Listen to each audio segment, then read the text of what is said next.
a third term in October's presidential election. This follows the sudden death of Prime Minister Amadou Gon Coulibaly. Two sources said on the condition of anonymity that all options were on the table, including a new candidacy for President Ouattara. Ouattara announced in March that he would not stand for re-election after 10 years in office and designated his closest ally, Prime Minister Gon Coulibaly, as the RHDP party's candidate. Gon Coulibaly's death on Wednesday, less than a week after he returned to Ivory Coast from an extended medical leave in France for heart issues, left the RHDP scrambling to choose a replacement. A formal leadership meeting is in the works ahead of the July 31 candidate submission deadline. The election is expected to be the most hotly contested since 2010, when Ouattara's victory over Laurent Gbagbo sparked a brief civil war in which 3,000 people died. South Africa's ambassador to Denmark has died in Johannesburg at the age of 59, a family source had confirmed to the public broadcaster SABC. Ambassador Zinzi Mandela was the daughter of South Africa's anti-apartheid icons Nelson Mandela and Nomzamo Winnie Mazikela. She was the youngest daughter of the couple and is reputed to have spent many years involved in South Africa's freedom struggle. She was deeply involved in the arts, philanthropy, and business. She is the co-founder of the Mandela Legacy Foundation and is also managing trustee of the Nelson Mandela Children's Fund. South Africa's social media space has been buzzing with tones of tribute to Zinzi, who was a staunch activist against maladministration. An outbreak of diarrhea has killed 9 people out of more than 1,800 cases in the past month in Zimbabwe's second city, highlighting the problems for a weak public health system already struggling with rising cases of COVID-19. The government and aid agencies are rushing to the western city of Bulawayo, where residents going for days without tap water are succumbing to the latest outbreak. Residents in the city only get water once a week, if lucky, while the sewer system is dilapidated. Aid agencies such as Doctors Without Borders are also providing medicines, water buckets, and personal protective equipment such as gowns, surgical gloves, and masks to prop up a struggling public health system beset by shortages of basic medicine, equipment, and strikes by nurses and doctors. The outbreak highlights how existing and historical vulnerabilities, such as shortages of unsafe drinking water, could be more potent than the coronavirus in some parts of the world. In many parts of Zimbabwe, residents have gone for months without tap water coming into their homes, forcing them to dig shallow wells and boreholes that have been contaminated by raw sewage flowing from burst pipes. This has resulted in repeated outbreaks of waterborne diseases such as diarrhea and cholera. More than 4,000 people died in a cholera outbreak at the height of the Southern Africa country's economic problem in 2008. Since then, water and sanitation infrastructure has been collapsing rapidly. Now, the Sudan's transitional government and rebel groups negotiating in South Sudan's capital, Juba, will sign a peace deal in 2 weeks' time. The news emerged after a delegation of South Sudanese mediators returned from Sudan's capital, Khartoum. The peace talk had been stalled due to coronavirus pandemic. The negotiations recently resumed via video conferencing between the government's delegates in Khartoum and rebel groups in Juba. Todd Gawok, South Sudan's presidential security advisor and chief mediator in the peace process, also went to Khartoum, as he said was sticking points and could not be discussed via video link. Now, Mr. Todd said Sudan's Prime Minister Abdallah Hamdok was to join the discussions on Thursday via video link from Khartoum, his first time to join the negotiation. He added that once the security arrangements are finished after 2 weeks, President Salva Kiir will invite friends of Sudan to witness the signing in Juba. The peace talk incorporates rebel groups operating in Darfur, Blue Nile, and South Kordofan, regions which had been fighting the government of former President Omar al-Bashir before his overthrow in April 2019. That is the much we have for you on News Across Africa. Daybreak Africa continues shortly. Africa, Africa, Africa.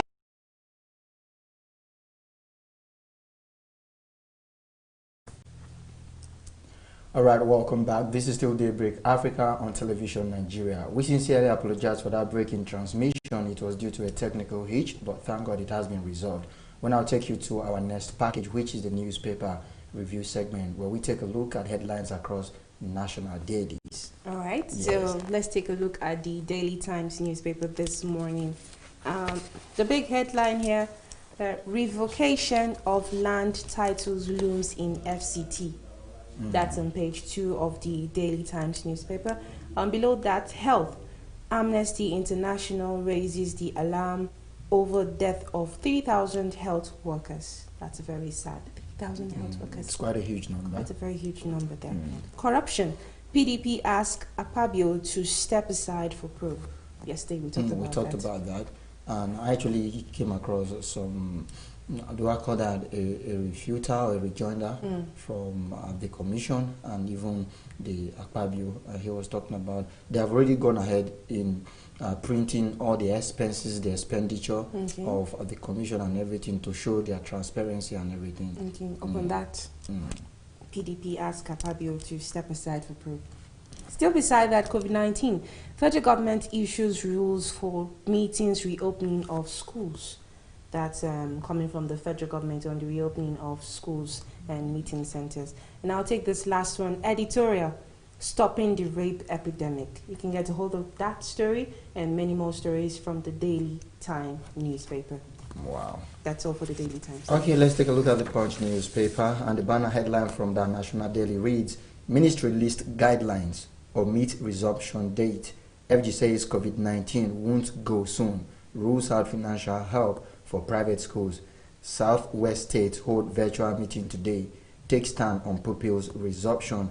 And then above the nameplate, Nigeria earned $206 billion from oil in 5 years, and that is coming from OPEC. You can get the details of that story on the page 17 of the Punch newspaper. CBN places serial loan defaulters on watch list. Nigerian foreign academics others celebrate sewing cars at 86. Yesterday was his birthday. And I saw so many people celebrating him, and there was this particular story about him when he was arrested some times back, a couple of years back, and it actually I went through some of his, do I call that ordeal, or some of the things they actually did and passed through in the past. And apart from being an academician, man is actually he's a man of principle. He said he's a man of principle. Happy birthday celebration to him in Arias. And then we wish him more life, more prosperity. You know, when he won the Nobel Laureate award, he said he was about taking a nap or going to sleep when he got that news, and he was not taking it serious because the previous year to when he got it, he people told him he has already won, which turned out to be false. So the following year when he won, he didn't believe it, and that was the year he won. And he actually won that year. Yeah. All right, a very interesting one there. I take this last one from the Punch newspaper. NFIU submit report on Margot's Forex transaction to panel. Then below the picture story, Lagos urges doctors to end strike and then resume work. You can pick a copy of the Punch newspaper to get the details of these stories and even more. All right, let's take a look at the Nation newspaper this morning. The big headline here, PTF, airborne transmission of coronavirus possible. Earlier in the program this morning, we're talking about that. Below that, Lagos decries doctor strike as insensitive. Ekiti medics justify action. Still below that, Ondo aspirants reject PDP delegate lists.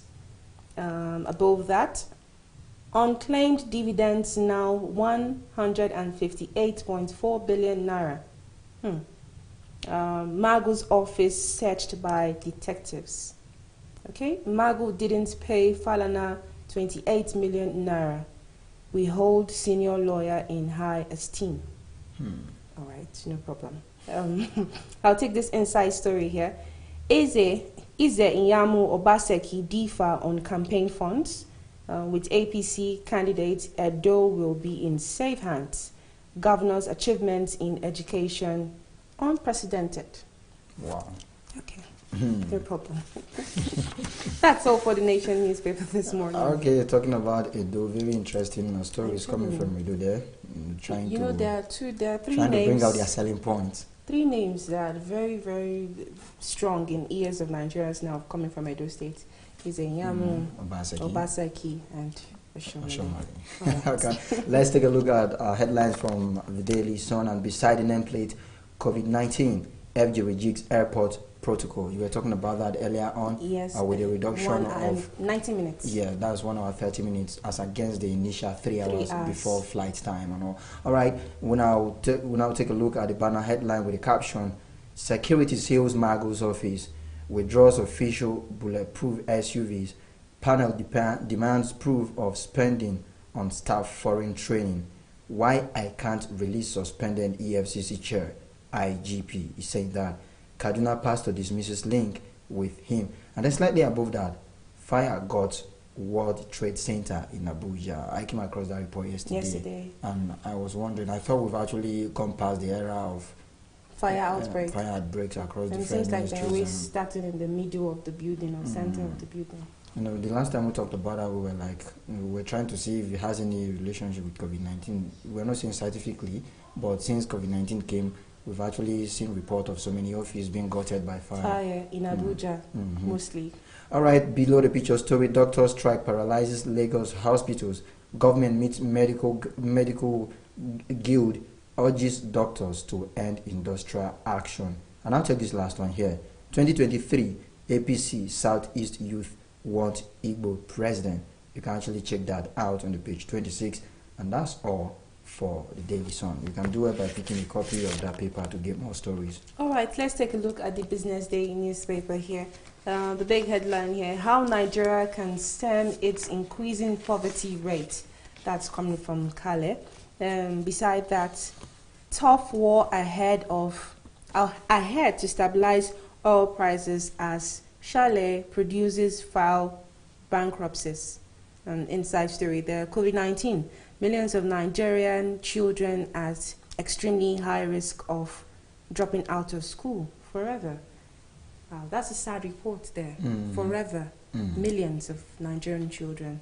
COVID-19. Anyway, that's all for the Business Day newspaper this morning. All right, now we'll move quickly to the Guardian newspaper with the banner headline: 200 billion naira investment test Ogun, Lagos infrastructure.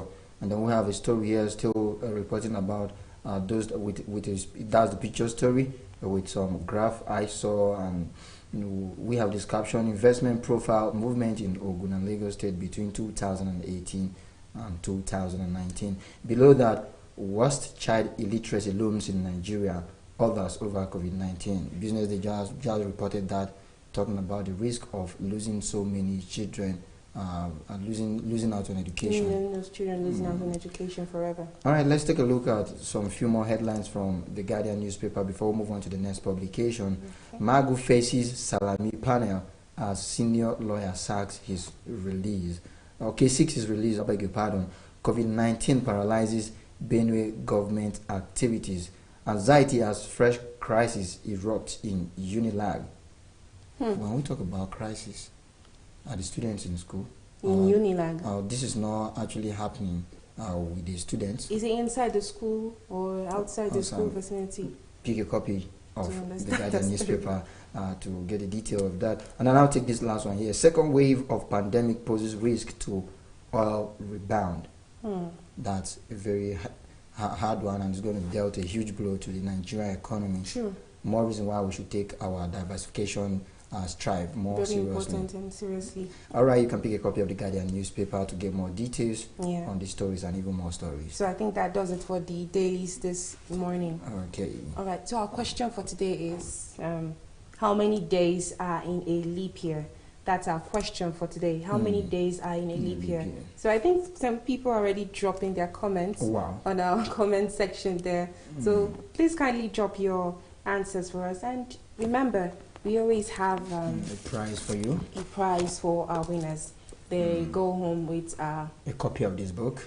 A copy of this book, Integrity versus Power Play, as written by Philip Agbese. So our question for today is how many days are in a leap year? So I can see some people already dropping their comments there. Very interesting. Yeah, we're actually talking about somebody that came to claim a prize yesterday. Yes. She came to claim the prize yesterday. Actually, the winner is in Rwanda. Okay. Yes, but he sent his brother as representative to come and pick up. Even not for the clarification, when I saw the person that came forth yesterday, I thought it was the person because the resemblance was quite striking. True, true. In person of... Okay. Anyway, we had a winner. He came by yesterday and he picked his own copy of Integrity versus Power Play. So I'm sure you want your own Integrity versus Power Play. So why don't you comment your answers below, and then we'll pick our winners and we'll give you your book as well. All right, moving to the next package, which is Healthy Living. So we go to the Healthy Desk and see what they have for us on Healthy Living this morning.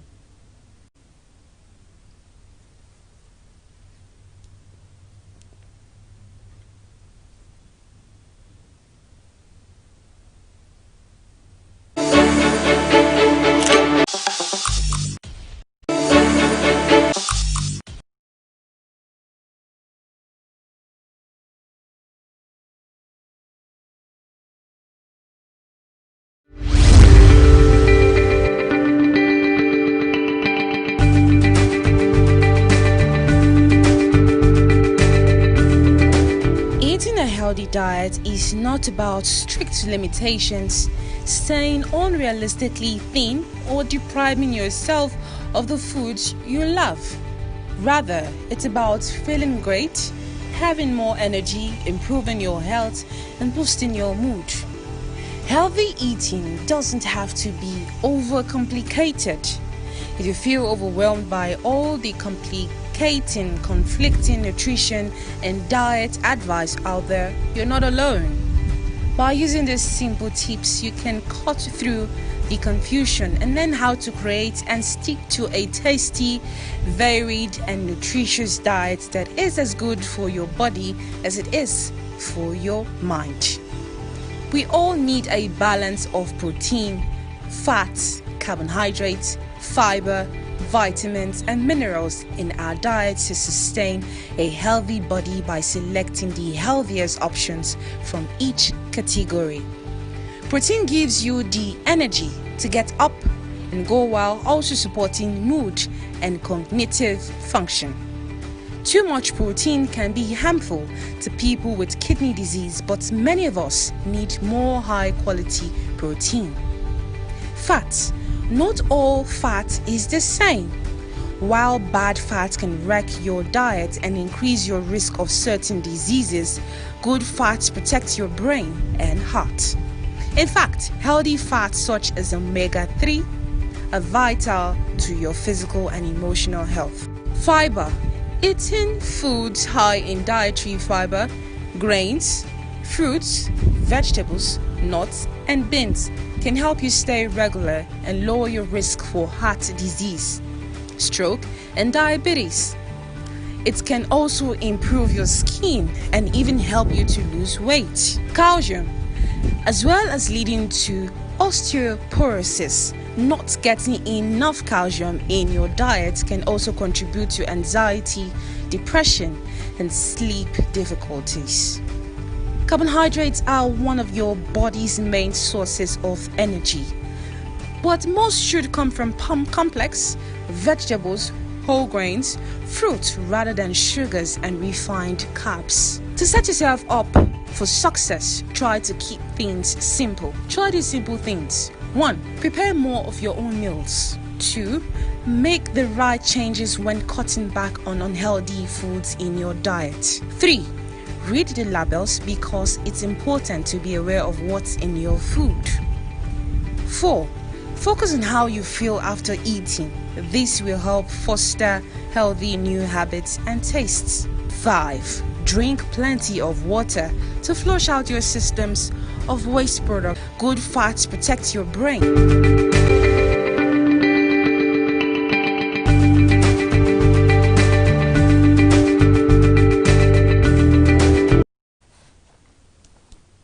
Alright, welcome back. That was Healthy Living on Good Diets. I mean, food to take, mostly if you know you love to eat so well. The kind of protein you should take, the kind of carbohydrates to take. The importance of good dieting cannot be overemphasized, especially when we know what it does to the body regarding building your immune system, helping your body develop the right, secrete the necessary hormones, and then everything. Even the necessary fats that is needed. Fat is still needed in the body, but the necessary amount of fat that is needed. And they say when you actually plan your diet very well, it will help your metabolism, and then you get rid of unnecessary fat as well. True, very, very true. And then the last time we were talking about good dieting or something that has to do with food, I had to define food in my own way, where I say food is the medicine you take for an illness you don't want. Right there, Elvis Oga. And then I remember saying, yes, you said the same thing. Elvis has a way of saying one thing. All right. Yeah. So our question for the day still remains: how many days make a leap year? That's our question for today. So kindly drop your answers in our comment section there for us. And this is the time where we say we have to draw the curtain on the program Daybreak Africa here on television Nigerian. My name is Mercy Joe. And my name is Elvis Oga. I must confess that it's been an amazing ride with you, and we indulge you to join us tomorrow, same time, same place, for another interesting edition. We'll be leaving with a package, which is a stitch. What does it mean when they say a stitch in time saves 9? That's a vox pop on the streets, and then we listen to what the people on the streets have to say. Then you drop the comments as well. It's a bye from me. Bye-bye.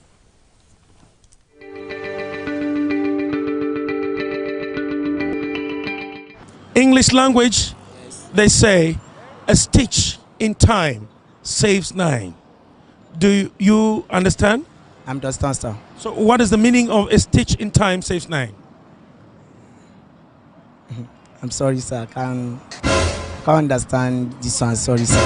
If you don't get out of here now, I'll use this hammer to break your teeth. A stitch in time saves 9. What exactly, as students, do you understand? A stitch in time saves 9 is just like an adage to maybe an early intervention towards something. A stitch in time saves time. I'm sorry, what? A stitch in time saves 9. A stitch in time saves 9. Understand that most things that you do, it normally saves time, that you do things properly. Hey! I hear me, by me. What do you understand by a stitch in time saves 9? Well, a stitch in time, what you're trying to tell me, stitch in time means maybe if you are doing something in time or... What did you say? I don't, okay. Stitch in time is... If I hear one more word from you, I will tear your mouth, you know me? What exactly does that statement mean? It simply means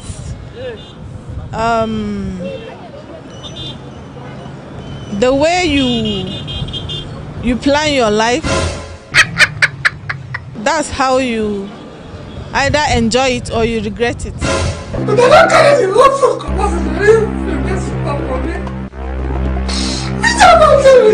A stitch in time Saves 9. saves 9. So what do you understand?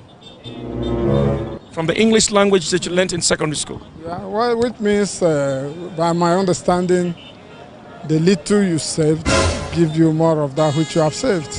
I think you have malaria.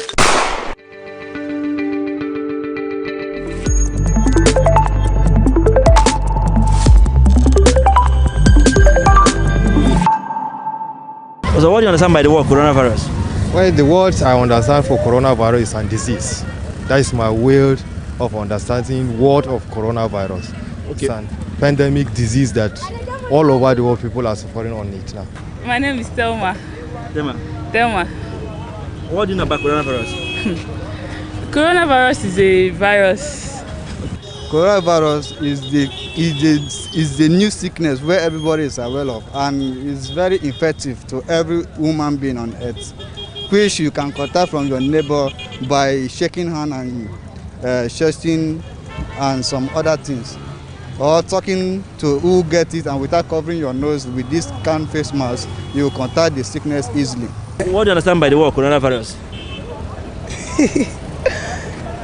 It's coronavirus. It's a virus that is killing people now. Actually, we learned that from China. That brought the virus and spread it, and it's killing a lot of people. And see, like Nigeria, everybody's at home because of they're afraid of the virus. Nobody wants to die. Coronavirus is a virus. What I mean by virus is that they are unseen things that is very, very small that enter somebody's body. Then from there it will start circulating in the person's body, maybe, and give that person a problem. What do you understand by the word coronavirus? Yeah, coronavirus, as from the information we have been hearing over the media and from the write-ups and articles that we have reading, we made to understand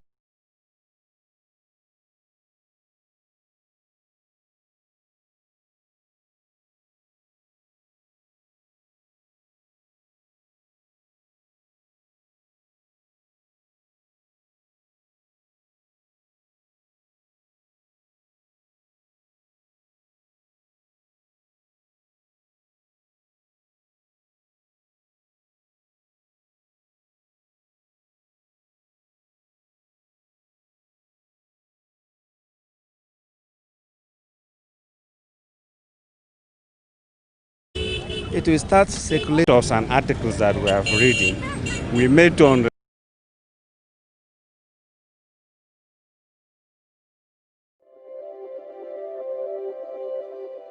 Humphrey Bogart and Ingrid Bergman may have given the world Casablanca, but there is much more to see in Morocco than its largest city.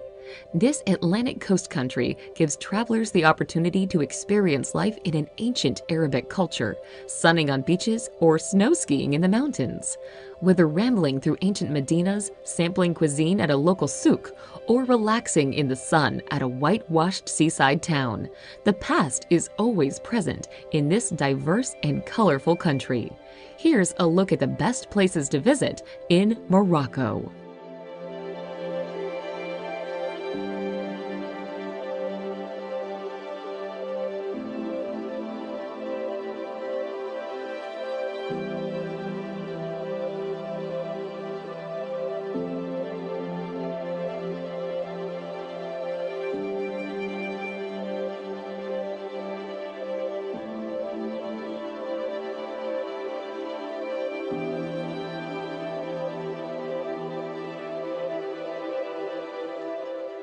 Number 10. Lagzira Beach.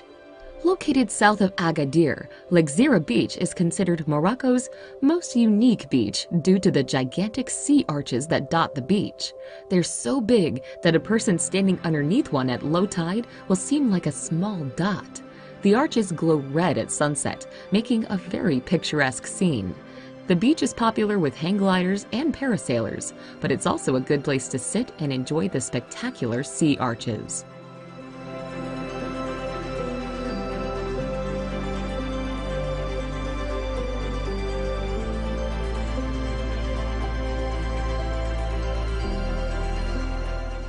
Number 9. Casablanca. Everyone knows the city of Casablanca as the colonial setting of the 1942 romantic film, but the city of today doesn't quite reflect that dreamy, enchanting feeling. Instead, modern-day Casablanca is a trading powerhouse. The importance of the port city means it is Morocco's economic hub. You can still take a walk around Casablanca's curious old downtown to discover its past. Ornate Moorish architecture is infused with European shapes and styles.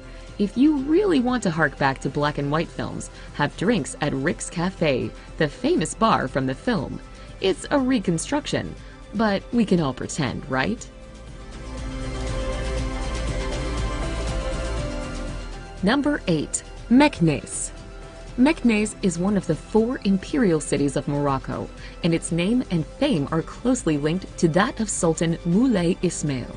The Sultan turned Meknes into an impressive city in Spanish Moorish style, surrounded by high walls with great gates.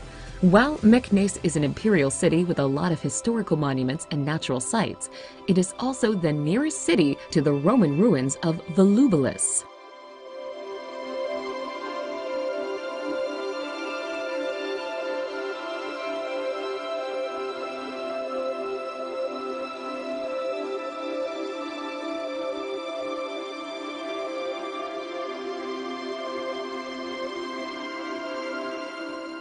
Number 7. Chefchaouen. Chefchaouen might just as well be called the Blue City because it's filled with, what else? Buildings in various shades of blue. Located in northwest Morocco, Chef Chawan is close to Tangier, making it a popular tourist destination. Surrounded by breathtaking mountains, the city's narrow labyrinth of lanes hide plazas and ancient kasbahs, with plenty of photo opportunities around every corner. It's popular with shoppers who can find Moroccan handicrafts, such as woven blankets, not found elsewhere in the country.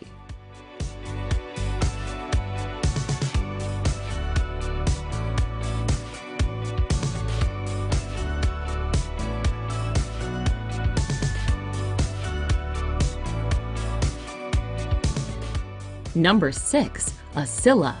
Now a popular seaside resort town, Asila has a glorious history that dates back to when it was a trade center for the Phoenicians in 1500 BC. In the 19th and 20th centuries, pirates used it as a base of operations. Fortifications from these bygone eras remain, surrounding the restored Medina. Whitewashed buildings complete with picturesque scenes. It has a good selection of budget hotels and restaurants and a growing art scene. About 1.5 miles south of Asila lies Paradise Beach, a wonderful wide stretch of sand popular with locals and tourists.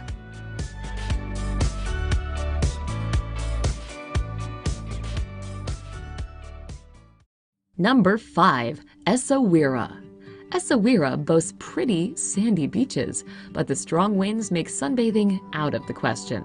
Water sports fans know the benefits of the wind, however, and meet up on Essaouira's beaches in the summer months to practice their windsurfing skills. The harbor and old city walls add a depth to the city's history, and with its small lanes and interesting streets, make for the perfect place to get lost and discover new and interesting secrets hidden among the walls.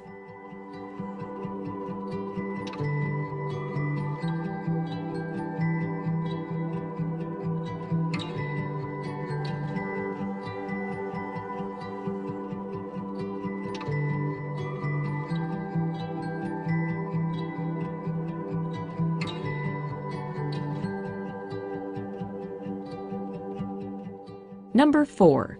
Fez. Once the capital of Morocco, Fez exudes culture and history. Its emblematic Medina is a huge pedestrianized sprawl that oozes ambiance and history. It can seem completely overwhelming to many visitors, whilst others fall in love with the ebullient atmosphere.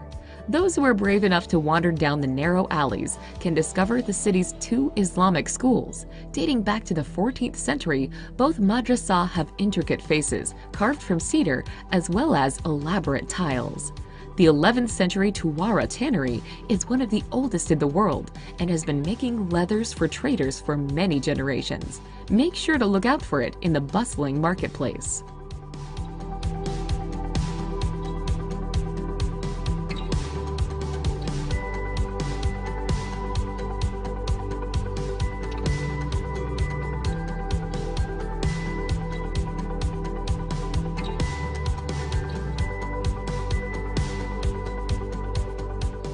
Number 3. High Atlas. The High Atlas is a mountain range that runs from the coast of Morocco toward Algeria. The tallest mountain range in North Africa, the High Atlas offers outdoor recreation opportunities year-round, from snow sports in the winter to hiking in the summer. One of the best places to visit is the Todra Gorge in the eastern part of the High Atlas. Both the Todra and the neighboring Dades rivers have carved out steep cliffside canyons through the mountains. On the edge of the High Atlas Mountains is the Ait Benedou, a traditional mud brick city that has appeared in many movies, including Lawrence of Arabia and Gladiator.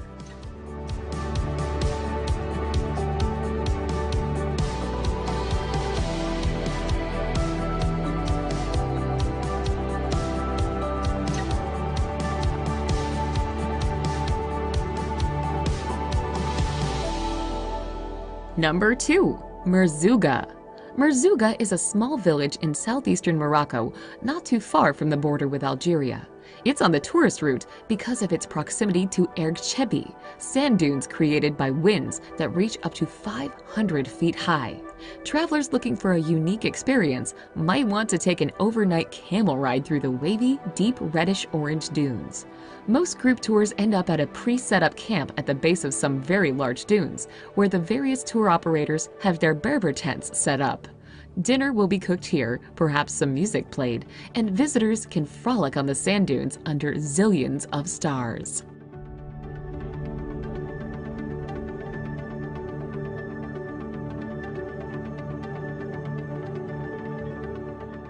Number 1. Marrakesh.